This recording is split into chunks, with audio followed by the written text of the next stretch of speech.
If you want to participate, contact me at ordinarywomenpodcast@gmail.com. I'm sure you have great projects to brag about. You can also follow me and message me on Instagram at ordinarywomenpodcast, on Twitter at ordinarywomenpc, or on Facebook on the page Ordinary Women. Hi everyone, welcome to Ordinary Women, and today I'm with Yaël. Hi Yaël. Hello everyone, thank you Lucy for having me in your podcast. Thank you so much for coming, such a pleasure to have you. I was on site already, so... The perks of being flatmates is that we can record this in pajamas. How are you? How are you today? I'm good, thank you. Yeah? Yeah, and you? Yeah, very good too. Very Nice. excited to Same. hear what you have to say. Can you start by giving a quick presentation of yourself? My name is Yaël, I'm living in London, I'm 26 years old, I'm coming from south of France. Yeah. And can you tell us something unusual about you? I don't know if it's unusual. I sleep sing. This is unusual. Okay, cool. I'm sorry, what? How do your flatmate, not know that you sleep sing? I sleep sing. I knew that you were a sleepwalker, Yeah. but you sing as well. Yeah, but it's not like proper sing, like when I'm awake and I sing. It's more like a sleeper, something who's sleeping and singing, so it's kind of creepy, you know, it's like... It's like horror movie singing, you know? I'm so happy I never heard you do that. It's super creepy, yeah. It's just like, you know, like creepy stuff, like in, I don't know, in the Like in night, movie everyone's horrors. sleeping and you can hear like a super Oh my creepy. god. No, not nice. That's definitely unusual. Yeah. Wow, well, thank you for sharing this. Since here we talk a lot about being a woman and women in general, was there a time that you realized you are a woman? Oh yeah, but that was not nice. I think I was like 8 or 9, something like this. And I was in a mall with my mother and my siblings. And we were having tea and coffee. And then we were about to leave. And my mom got into a fight with an old man. Because apparently he was looking at my parts. And What the actual and I never forget. No, but I think that's really the first time I realized that I actually had a bum and I had like some features, like women features, and I was a woman. So yeah, Ew! that's the first time I realized I was a woman. I was like, oh, so what's going on? So yeah. Oh my god, I'm so sorry to hear that. No, Like, it's that's fine. disgusting. It's disgusting, yeah. It's... And she got into a fight and she nearly slapped him in the face. Go your mom. Gross. Yeah. So gross. Mm-mm. Okay, and since you're an adult now, do you have better experiences of being a woman? I'd say I feel like we are a community, so sharing experiences, having friends, like I feel more close to women. And I think that's how I feel like I'm a woman, because we understand each other, especially lately. We can discuss more openly, more freely together and about us. Yeah, I feel like I'm lucky and I'm a woman. Oh, nice. Yeah, that's cool. So nice. Yeah. And when growing up, did you have any female role model? Yes, to be honest, Lucy, that was a question I was thinking about, and the fact that it was difficult for me to find a female role model made me think about this whole podcast purpose, because I only thought about male role models. It was difficult for me, but I found one, and it was my piano teacher. She was my role model, I think, when I was a child growing up. I've met piano lessons for like 7 years. So for 7 years, she was my piano teacher. Other than her, it was only male models that I found.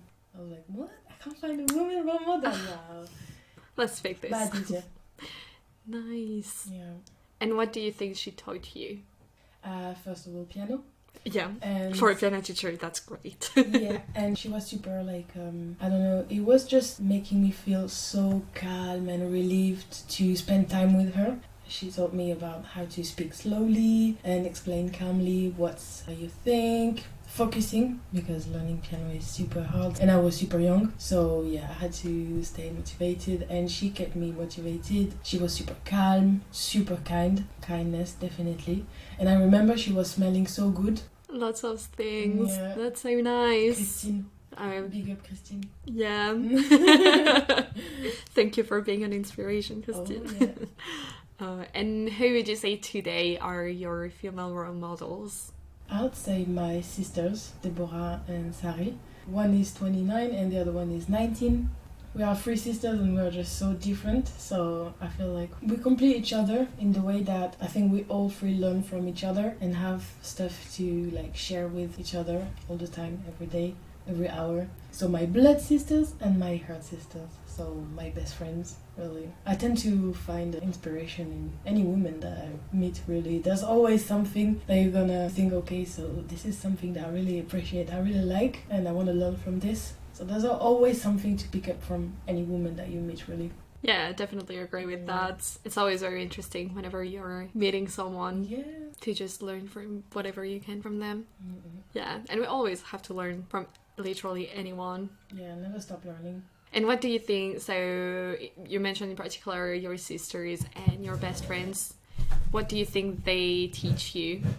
My sister, so my big sister, I think she can teach me on how to be more on earth, like more calm, having more aspirations. She's very calm, very ambitious, and the fact that she's very nervous as well has taught me a lot on how to handle people and how to help people feeling more the present time rather than stressing out something that doesn't exist yet, the future. And she's kind of really anxious about what's gonna happen. So it has helped me a lot helping her. Also her personality, she's just really funny. She's so funny. I think she is one of the funniest person, if she's not the one I've had to meet. And my little sister, Sari, I think it's because we have almost 10 years difference. She's so young, so she's up to anything. She was saying, okay, I'd like to move out from France, and a month later she was moving from France to Barcelona in Spain. So she's just a go-girl. She's doing what she's saying, and I think this is really something that I appreciate from her, and that I try to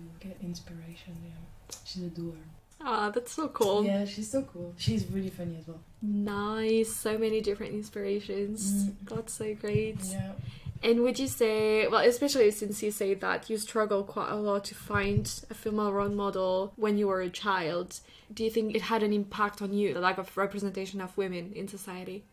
Definitely, yeah. I think like most of us, for me, was the representation of the body and how we mostly used to see on the TV, the magazine, what we had at that time, because we didn't have anything like laptops or phones and Instagram and stuff. So what we had to see was kind of normalized already, super normalized. So for me, I really felt that it impacted me because I still remember looking at myself in a full body mirror and thinking, oh, if I could just take a magic saw and just cut myself there, here. And until a certain age, I don't know for you, but when you come from a family where people are not practicing any exercise or anything, you don't know that you can actually change your body without having to cut your body or put like, this pens that here compressing all your organs. And so, yeah, for me, it was really the representation I had from my body. Yeah, I definitely wanted to cut it, but actually, there's no need to cut it, girls. You can just make sure you're drinking enough water, stay hydrated, try to walk and exercise. But yeah, growing up as a teenager and for a long period, I was just wishing I could cut, and I was dreaming of it. I was thinking literally every day why my knees are not looking like hers, And she was a photo on a piece of paper. It influenced me like for so many years. So it's always this, but then it impacted the way I was dressing as a teenager. So it was like mostly dressed up to hide what doesn't look like what you think it should look like. Yeah, definitely. And at that time, I think both because we were young, but also because it was less of a subject in society in general, that we were not conscious that most of these photos were photoshopped, and that most of these models had quite severe anorexia, and like were very encouraged to basically not eating. Be ill. Which now, even if it's still not great, there have been some regulations. I don't know how it is in the UK, to be honest, but like in France, you have to be a certain weight. Like you can't go under a certain weight or something like that. And more models are talking about that, which is so great. But yeah, and Photoshop, which we did not like. No, well, I don't know didn't about you, know. but I didn't even know it was a thing. No, like the skin, you know, this close up to skins that look just perfect, like just doesn't look like a skin. Yeah. Looks like plastic. Yeah, and I think before the regulations, what has helped might be also Instagram, because there's good and bad in Instagram. But I think Instagram has given a lot of visibility to everyone who wish to be more visible, basically. And it has helped a lot to diversify, you know, the representation you have about women bodies. So I'm conscious that it's like kind of helped to damage this generation, but it's also helping develop this generation. When I think how I was feeling as a teenager back then, it's just so sad. It's just so sad, you know, to spend years of your life trying to hide because you think that you are deformed or your knees are too fat or, you know, things like stupid things. But yeah, the unreal skin, the unreal bodies, like the length of your legs. Really felt that. Well, and I know we all did. Definitely, like, I'm talking with so many women who felt, or for some still feel, unfortunately, the same, which is so sad, as you said. Sad. Yeah. And from the 90s, we're from the 90s, but I try to think sometimes these women who were born after 2000, because they were born literally with Instagram. We were born with MSN. Yes. And, oh my god, yes. Yeah, and MSN, MySpace. Things like this. So I try to think sometimes, being born in Instagram generation, how do you feel? Because you have access to so many things, but when it comes to body representation as a woman, you have so much to see. You have all this, you know, this new standard of the hot body, you know, like big boobs, small waist and big ass. You have all this, which is for most of the women on Instagram touched up, either on the body itself or on the photos. But as well, you have all this freedom of visibility, representation, freedom of speech, all these women who started to open up about their body and all the movement, body positivity, all this new culture. So yeah, sometimes I try to think, but when I see my little sister, and as well, she was born in 2003, I see her and I see her friends, and I think honestly that it's kind of positive. The impact of visibility has a bigger impact, I think, on most women. I don't know, I'm not sure, I'm not a specialist, but I think this is quite good, with their bads but with their goods. Yeah, as for everything, I guess. But yeah, I really hope that they will do better. It's evolving. I think it's getting better. It's just that we think of the worst because it's getting worse also in the bad. But in the good, it's also getting... I don't know which one is going faster, but I think we are evolving anyway, so that's the essential.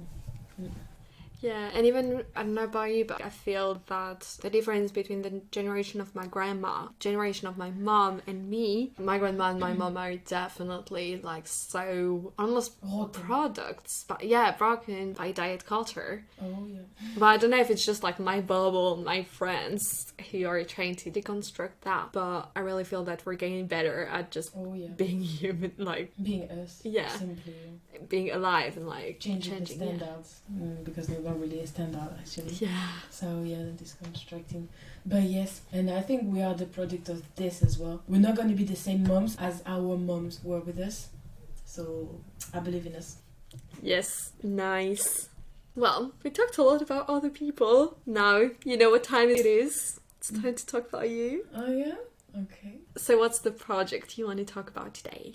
Okay, yes, so the project I decided to talk about is the time back in 2016 when with my sister, so Deborah, my big sister, we decided to move from south of France to London. First time going out from the country for me. First time taking a plane, moving out from my parents' house. Yeah, that's the project I'd like to talk to you about today. Cool. So how did it start? What decided you to move? So it started because I finished my studies. I found part-time jobs in Montpellier, but then I decided I think it was more economical. So I was studying in Montpellier, but I had to go back to my mom's house because it was just part-time jobs, so I couldn't keep my flat. And at that time, my sister was living in Australia, came back in France. So we were back in the nest and we just wanted to go somewhere We didn't really want to stay where we were. We didn't really want it to go a few kilometers away. We wanted like a proper change. We wanted to see something different. We wanted to discover a different culture. And because coming from the south of France, growing up in like the warmest place, like the most nice summery place 6 months a year, we wanted to experience cold weather. So London. And so yeah. Why though? But okay. Yeah, no, but it's, you know, I understand people going there for holidays because it's just like so beautiful, everything is so nice, the food, everything. But when you've been growing up, your habit is your daily routine. So if you want to try something else, then I guess you gotta go to the opposite, so the cold side. And London, because I don't know, south of France is quite difficult to meet open-minded people. We wanted to discover a new culture and also be in a city where we can discover our own styles, who we are really, and not like who our village wants us to be. So yeah, London, cold weather, multicultural, open-minded, far enough. But not so far then. Nice. And have you found what you were looking for? Oh, definitely. Yeah. Yeah, definitely, because I think that my sister and I, we both fell in love with the city. We were both living there for a little less than a year. Then we had to go back to south of France. Once again, economical. London is super expensive, and there's just, you know, this thing where you're gonna lose your job and the rent is so fucking expensive. And you just need a month to be broke and not be able to see further than another month. So yeah, we left. So we fell in love with the city, but we left, so that's a bit sad. So we stayed in France a year. I found a job, she found a job in Paris, and the call for London was just so loud that we just went back. She went back after a year, and I went back after 2 years. Now living in London, it's gonna be, in a few days it's gonna be 2 years.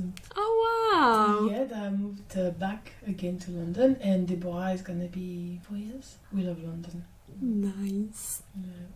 And how long was there between the time you decided to go to London and actually flew to London? A month. Oh wow, okay. Yeah, it wasn't a month because she went back from Australia and we were sharing a bedroom. It was so difficult because the bedroom was so small. So there was this urge of going somewhere else. So she entered the room and she was like, I'm gonna move to London. And I was like, coming with you.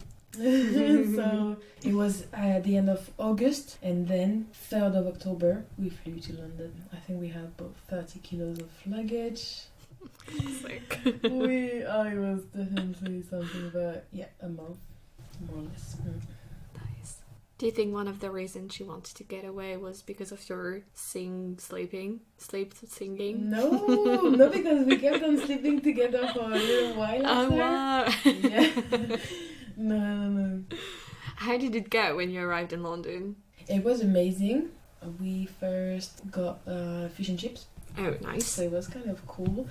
And so we had to start from zero start. So we went to hostels, 2 different hostels for a month and a half. We lived there. First room was a sharing room with 16 beds. Wow. Quite challenging. Intense. Yes.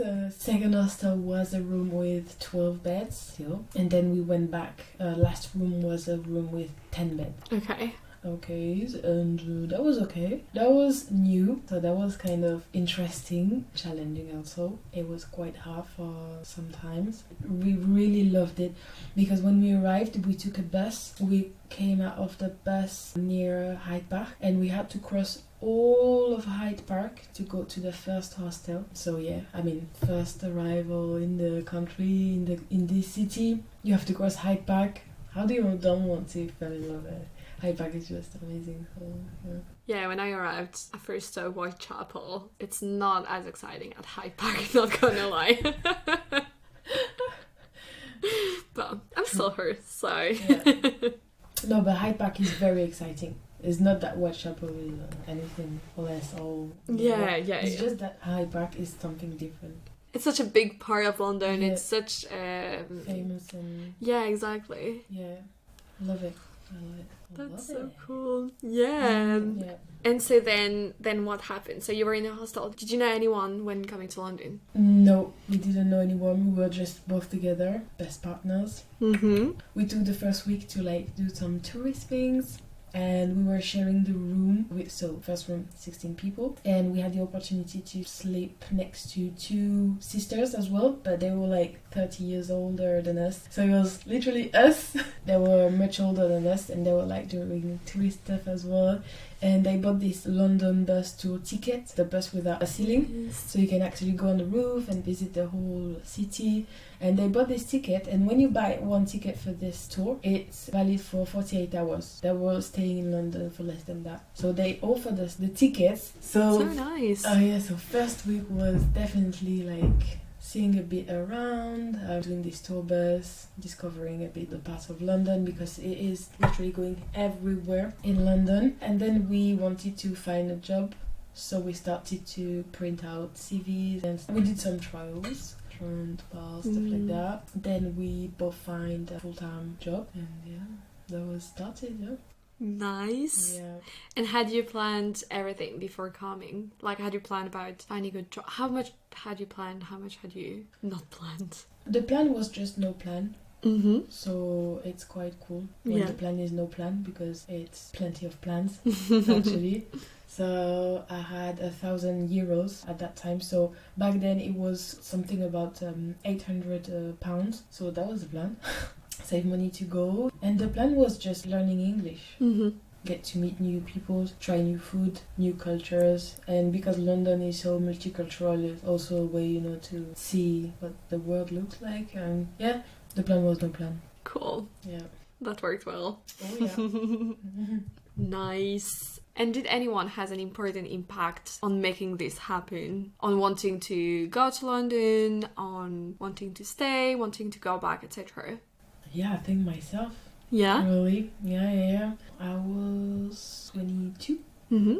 I never left the country before, so I think I had this willingness. I was keen to change. I was keen to go how I was, outside of my comfort zone, outside of my family, because having 4 siblings is like you grow up in a team. That's your team, and you don't leave the team. But it was just a need to see what was outside the team.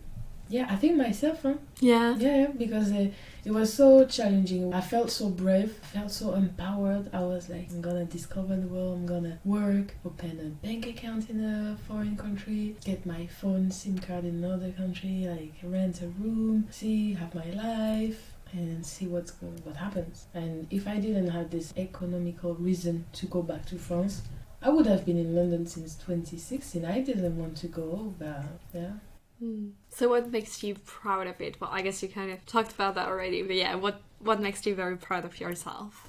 Because it was the first time traveling, how I enjoyed it, and how we helped each other with my sister to, I don't know, just, supporting each other, finding a job, finding a balance between being together, spending all the time together, because obviously there's some comfort being with your sister somewhere like this, away from your hometown and stuff. Yeah, I was really proud actually of just moving out from my parents and moving to a different country, everything was different. And yeah, the way I was able to take care of myself. Yeah, that's very cool. So many reasons to be proud of yourself. Yeah. So cool and very inspiring to hear. And were there any challenges that you faced? Oh yeah, a lot. Yeah? Oh yeah. But I think first of all, sharing a room with 16 people. Yep. Especially when you leave to get more space. Yes. But it was very challenging, definitely. The cold. Very challenging, because I was expecting this cold, this weather. I kind of only took like stuff to dress up as if I was going in like an eternal winter. So I didn't have any like short sleeve shirts. I didn't have anything like mid-weather, like you know. Yeah, like welcome to the tea kind of Yeah, situation. no, it was really like, I'm going there, it's gonna be cold from January to December. It's gonna be like this. So we were surprised to see some sun, some nice weather. So we were like, well, we're cute now with only fleece, long sleeves, like big socks, big shoes, big pants and stuff, big coats, jumpers. So yeah, that was nice, but challenging. Yeah, sharing rooms with strangers, trying to keep your belongings safe, keep yourself safe, because girls in a room of 10.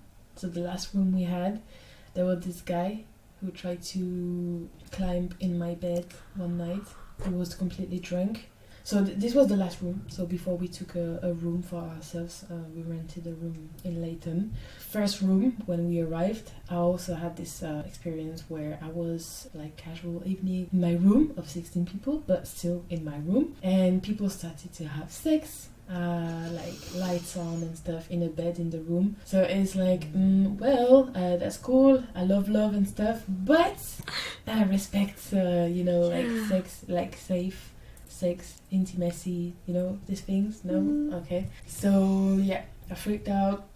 So definitely challenging to share your intimacy, like bed intimacy with strangers, your belongings. Yeah, this pressure of finding your own space, having enough to be able to pay a deposit on time, try to avoid the scams and stuff that are just all over London. Oh my god, I know. Yeah, so challenging. And was there something on the contrary that you thought was easier than you expected, or that was very easy? Actually, meeting new people, having learning English and having to meet new people. So I had this technique when I was going anywhere by myself, and I was challenging myself not to use my maps. Right. And that was so helpful to meet friends, have plans, like, oh yeah, I know a place that is looking for a waitress or anything, and just developing learning English. It was easier than what I thought. So at the beginning I was like, oh yeah, I speak English, I'm gonna move to London. No. So I was actually speaking English, but I was not handling the conversation or handling explanation or just expressing yourself in a manner where you can be understood by Londoners. And the accent, the local accent, I love the local accent, but I think it's quite difficult. And I think in French school we are learning American English. Probably, yeah. Yeah, I think this is American English. From what I remember, it's American. Yeah. So, yeah, the accent definitely. But, so you arrive, you have this lapse where your brain is just freezing at a certain time of the afternoon. It's just like you had enough. So your brain can't even speak your mother tongue, nothing. And then when you pass this lapse, you start being more fluent, you start having conversation, you start meeting people where you can discuss ideas, projects, stuff more freely in another language. That was really was interesting. And I think first of all, that was the main reason why I moved. I wanted to learn English. Nice. And I'm here with Lucy, recording a podcast in English. Who would have when we are both French. On pourrait parler comme ça, juste, voilà, c'est la blague. But no, we're speaking in English, and that's very nice. Yeah. And have you met anyone with whom you're still in contact today? Yeah. So in 2016, I met Ariana. She's an Italian girl from Rome, and we met, and it was just like my English was very so-so, her English was very so-so, but the connection was there. So we were just friends, and we enjoyed so much spending time together, even though we couldn't understand each other, really. But there was the connection that made us understand each other in a different way than with the language, verbal language. Yeah, and we are still in contact today. Oh, that's so great. Yeah. And how did you two first talk to each other? Yes, so actually I interviewed in a restaurant where the principle was you have a trio and the team is going to determine if you are hired or no. Okay. So I think the first thing I asked her was like a question: how do I cut the baguette like this? Yeah. It was like a prête or eat, something like this. So yeah, first time we spoke, and she was working there with her best friend, and so I first spoke with her best friend, who was Italian as well, but was a bit struggling in English. So when I tried to the best friend, then she came in the conversation. I think we started this way, and she was just like too funny, and we had so much love, and she's too lovely, and Nice. Did you got the job? I got the job. Got the job and a friend. Yeah. Amazing. That's so cool to hear. Yeah. I think I don't have any more questions, but maybe you have something that you want to add? No, about just like thank you, Lucy. It's very nice. Oh, thank you I so think much for this, coming. Yeah, no, thank you for recording this podcast with me, because I think it's amazing, and that's important. Women, visibility, and supporting each other, and yeah, I think that's great. Thank you for that.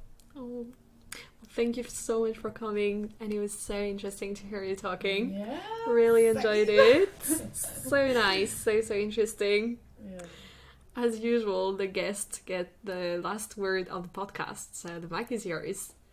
Protect your energy, my sis, and you're beautiful, and she's beautiful. We are all beautiful, so yeah, love each other and protect each other and protect your energy, and you first.